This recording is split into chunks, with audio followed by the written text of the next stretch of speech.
പച്ചക്കറികളിലെ കീടരോഗ നിയന്ത്രണ പരിശീലനം സംഘടിപ്പിച്ചു. കുമാരമംഗലം ഗ്രാമപഞ്ചായത്ത് കൃഷിഭവന്റെ ആഭിമുഖ്യത്തിൽ പച്ചക്കറി കൃഷി ചെയ്യുന്ന കർഷകർക്ക് വേണ്ടി പച്ചക്കറികളിലെ കീടരോഗ നിയന്ത്രണം എന്ന വിഷയത്തിൽ പരിശീലന പരിപാടി ഇന്ന് പഞ്ചായത്ത് ഹാളിൽ സംഘടിപ്പിച്ചു. പരിശീലനത്തിന് ശ്രീ ബിജുമോൻ സക്കറിയ നേതൃത്വം നൽകി.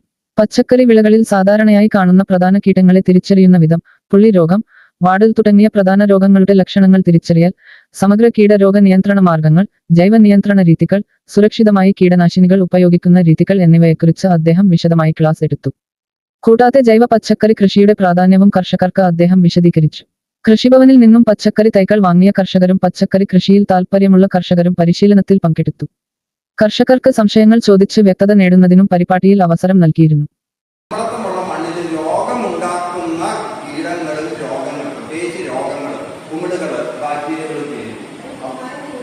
അപ്പോൾ അതിന് നമ്മൾ അമ്ലത്വം ലഘൂകരിക്കണം. അപ്പോൾ നമ്മുടെ അമ്ലത്വമുള്ള ഈ മണ്ണിലെ അമ്ലത്വം ലഘൂകരിക്കാനുള്ള മാർഗം എന്ന് പറഞ്ഞാൽ കുമ്മായ വസ്തുക്കൾ, കുമ്മായം ഉൾപ്പെടെ വരുന്ന കുമ്മായ വസ്തുക്കൾ 4 പാർട്ടികളാണ് ഉള്ളത്. 1 കക്ക, 2 നീറ്റുകക്ക, 3 ചുണ്ണാമ്പ്, 4 ഡോളമൈറ്റ്. അങ്ങനെ 4 സാധനങ്ങളാണ് കുമ്മായ വസ്തുക്കൾ. കക്ക എല്ലാവർക്കും അറിയാം, കാൽസ്യം കാർബണേറ്റ്.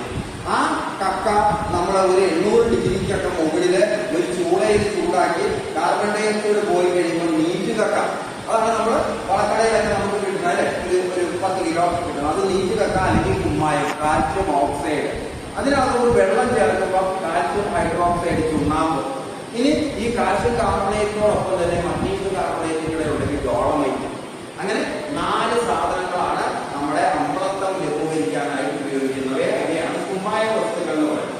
ഇനി ഇവരിൽ ആരാണ് ഏറ്റവും മിടുക്കൻ? കക്കയാണോ, നീറ്റ് കക്കയാണോ, ചുണ്ണാമ്പാണോ, ഡോളമൈറ്റ് ആണോ? അപ്പൊ നമ്മൾ ഡോളമൈറ്റ് മിടുക്കലാണ്, കാരണം അതിനകത്ത് കാൽസ്യവും മഗ്നീഷ്യവും ഉണ്ട് അല്ലെ. പക്ഷേ ഈ കുമ്മായ വസ്തുക്കളുടെ അമ്ലത്വം ലഘൂകരിക്കാനുള്ള കഴിവിനെ പറയുന്നത് നിർവീര്യ ശേഷി, ന്യൂട്രലൈസിംഗ് പവർ.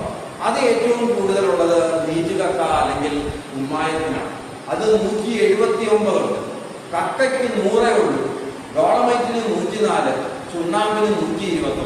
അപ്പൊ നമ്മുടെ അമ്ലത്വം ലഘൂകരിക്കാൻ ഏറ്റവും ശക്തനായ ആള് കുമ്മായം അല്ലെങ്കിൽ നീറ്റ് കക്ക. അപ്പൊ നമ്മൾ പച്ചക്കറി പോലെ ഹ്രസ്വകാല വിളകൾക്ക് ഏറ്റവും നല്ലത് കുമ്മായം. അതാണ് നമ്മൾ കുമ്മായം ചേർത്ത് കൊടുക്കുക, കുമ്മായം ചേർത്ത് കൊടുക്കുക. ഡോളമൈറ്റിന് 104 നിർവീര്യ ശേഷിയുള്ളൂ. അപ്പൊ ഏറ്റവും നല്ല ഫൈൻ പവർ ആയിട്ടുള്ള കുമ്മായമാണെങ്കിൽ പെട്ടെന്ന് നമുക്ക് ഗുണം കിട്ടും. അത് മണ്ണിന് ചേർത്ത് കൊടുക്കുന്നത് എത്ര അളവിൽ വേണമെന്ന് കൃത്യമായി അറിയണമെങ്കിൽ മണ്ണ് പരിശോധിക്കണം. എന്നാലും നമ്മുടെ കേരളത്തിലെ ഈ ഒരു സാഹചര്യത്തിൽ